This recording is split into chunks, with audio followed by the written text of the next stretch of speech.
Okay guys, welcome to the Shinhan Tank Pro League STPL.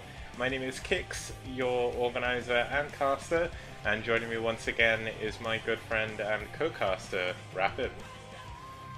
That's me. It's good to be back again, Kix, for another day of the STPL. It's a little bit of a weirder kind of day today, but we still do have some very good teams playing. That was supposed to be my segue into whatever you had to say. Okay, well that's a pretty good segue. I just completely missed it. I guess that's why if we were in person, you would like poke me or something, so I don't know what the hell was going on. I would just like look at you, like stare at you until you realize you're supposed to keep talking. Yeah, either way, as Rapid said, there's a little bit of a weird thing going on today. We do have one series with very few games, which I'm just about to explain.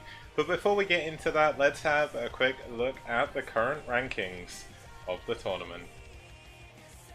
Now, you can see I have added their groups, so it's a little bit easier to figure out who is where. It's quite easy to see from the top. At the moment, we have Red and White Clan at the top of Group A. And at Group B, we've got Soul Gaming and Net Wars. Now, both of them are, obviously Group B has less games just because one of the teams dropped out at the very beginning of the tournament. But still, both sets of teams doing very, very well. Net Wars actually hot on the heels by Naz and, by 9th team even, who are also 2 for 1.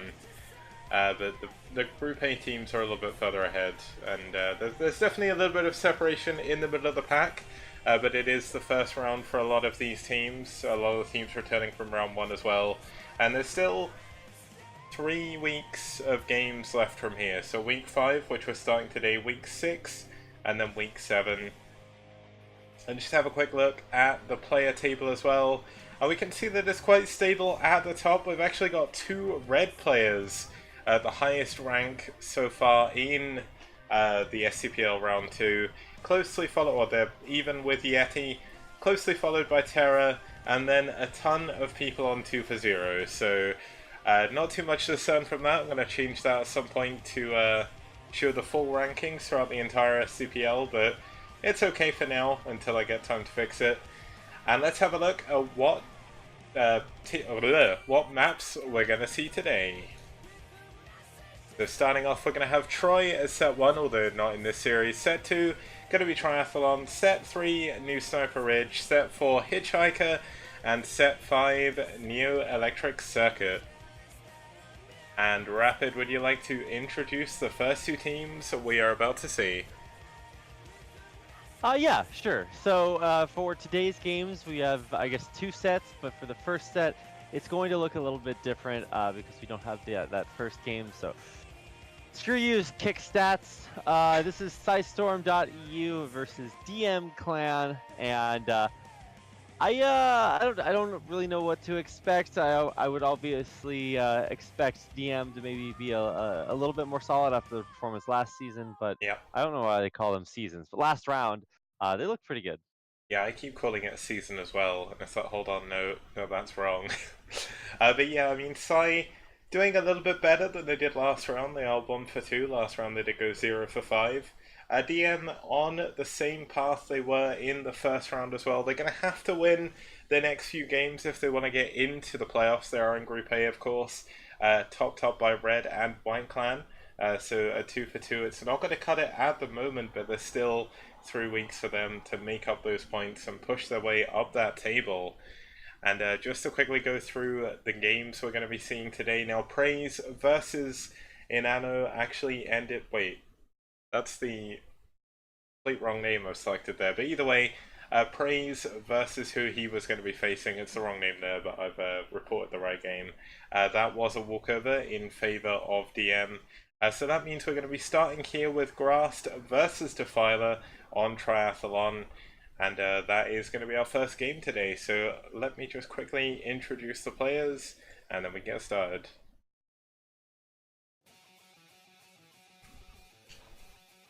Okay, so as I said, it's going to be Grast versus Defiler. Now, Grast has not played so far this round. This will be his first game.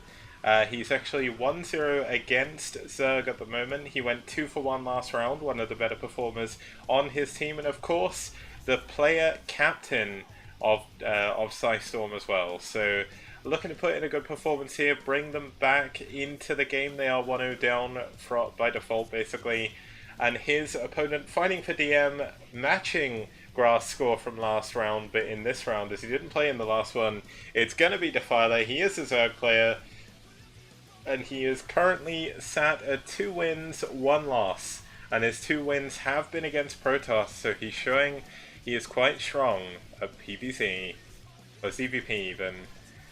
And they are going to be playing over on Triathlon. Now, Triathlon's a cool 3-player map used in the PD-Pop MSL back in 2009.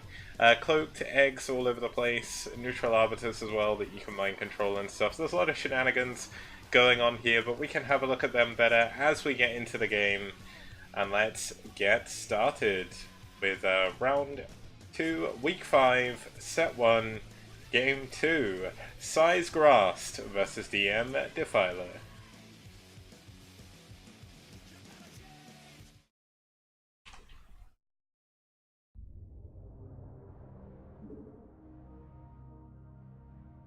Hey, there we go. The game's moving, Kicks. It is, yeah. I forgot to unpause the game. That was a big mistake. But either way, starting here in the left-hand side of your screen, 8 o'clock position in the red. It's going to be fighting for DM with a 1-0 advantage currently. It's Defiler. And his opponent from pSi Storm, .eu in the orange, as Protoss is Grast. Yep, now Grast, of course, is the captain here. He has shown good games previously.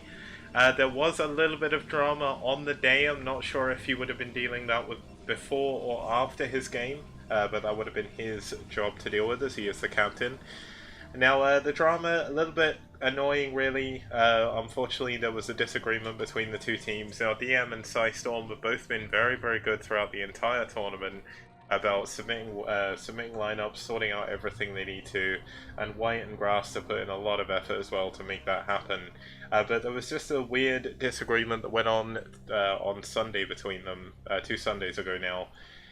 And it's kind of soured it a little bit, but luckily enough I think they've made up now, and the fact they took walkovers in the end was well within the rules, so there's nothing to be upset about too much, but of course we will have less games to see.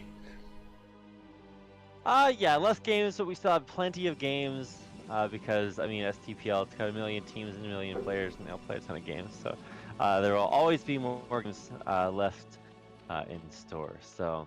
I guess maybe we should talk about this one. It's Triathlon, so a 3-player map. When you scout, you know where your opponent is, whether you find them or not. And sometimes that can be a little bit scary if you don't scout your opponent first, because obviously I don't know what to expect from Grast, but at least in my experiences, I've been playing absolutely terribly cheesy Protoss players lately. So I come into this game very biased, Kicks. Yeah, well, you're Protoss though, right? So it's PvP cheese. Is that worse or better than PvC cheese?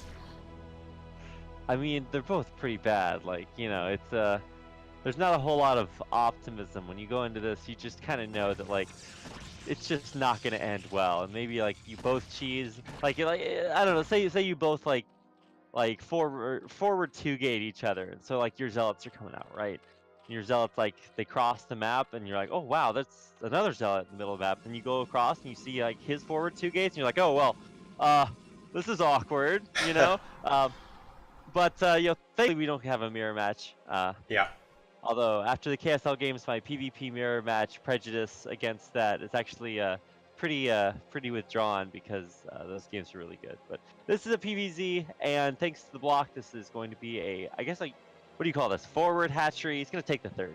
Yeah, it's a very weird situation as well, because as you just saw on the screen, the probe did go through those cloaked eggs. You can mineral walk or gas walk in this case through them. You see that in the top position he's trying to do a similar thing, just using a pylon to scout for this as well, just to make sure there's nothing hidden up there. And it's put Defiler in a bit of a weird spot. Rather than going for his natural 3rd base, which is the one sort of hidden away, or the one in his actual natural, he's had to take the forward one, and now this will most likely, I would say, head towards like a more aggressive Hydra build. coming up from Defiler. But he's going to Yeah. be up against 2-Gate. Yeah, I mean, there's this weird swing like between before and after Zealots get legs, and so for like before that, this like Hydra pressure. I don't know exactly the timing, but before Zealot speed is done, Hydras are like super good. But Yeah. after that, they just get so comically run over. Ugh, feels bad. Yeah, Zealots have a lot of health, they do a lot of damage, and they are very fast. And I can't even begin to count the amount of games I lost early on in TVP due to Zealots, but luckily enough I've learned to deal with them now, and I'm certain Defiler is going to be able to deal with them as well. There is counter micro that the Hydralisk can do to try and take them down.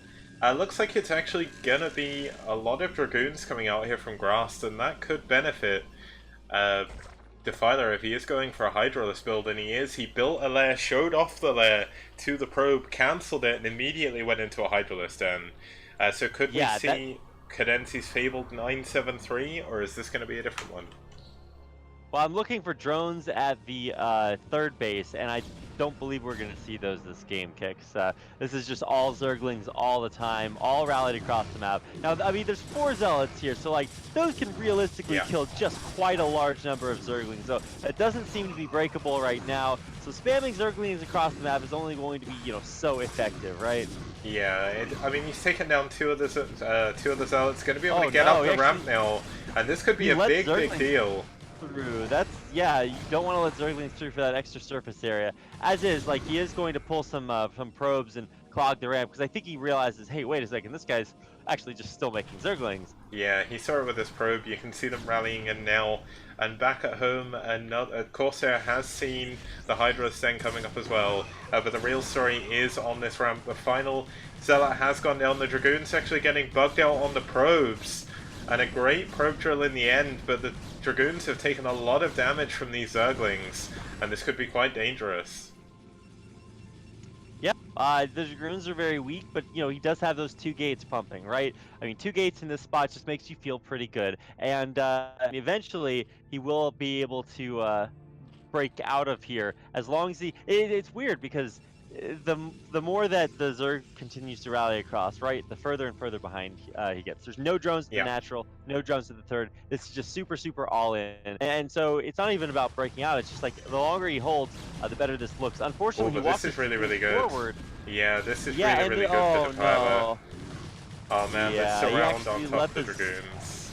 He pulled the probes earlier, but then he just like sent them back, and I guess he just didn't realize. I mean, pro players, you'll see idle like 4 or 5 probes at the ramp just because, like, I mean, sure, it's a hit to their economy, but, like, they just win afterwards. Yeah, the opponent's got no drones, but it looks like he might be able to hold again. Just barely, but there are Zerglings in his main. They've now been cleaned up. And this is where the problem's going to come in. All he has to do now is build 2 DTs, and this attack is completely fumbled. Oh, yeah, he's lost a lot of DTs probes. Now, I mean, that would certainly be icing on the cake. The probes are definitely taking some hits, but only 3 Zerglings in the main. I mean, I say only, that's still super painful, especially if you don't micro your probes. And he's not really... Yeah. And there's also a lot of Zerglings coming down now. Now, the probes have killed all of the... Well, I see that, and another Ling runs in. The good probe micro by Grast. Now, unfortunately, he took his Zealots down the ramp. And this could actually allow Defiler to get back into his main, and we're starting to see some Hydras coming in as well. And this could be the very last breath for Grast as he's trying to hold on, but all he's got is probes against these Zerglings. Man, I tell you, the ability to make Zerglings is a pretty useful talent. GG, wow, Defiler takes it with just hitting that Z key. Yep, he also hit the H key once, but the Hydras came in and did nothing. But still, great job by Defiler. What a really well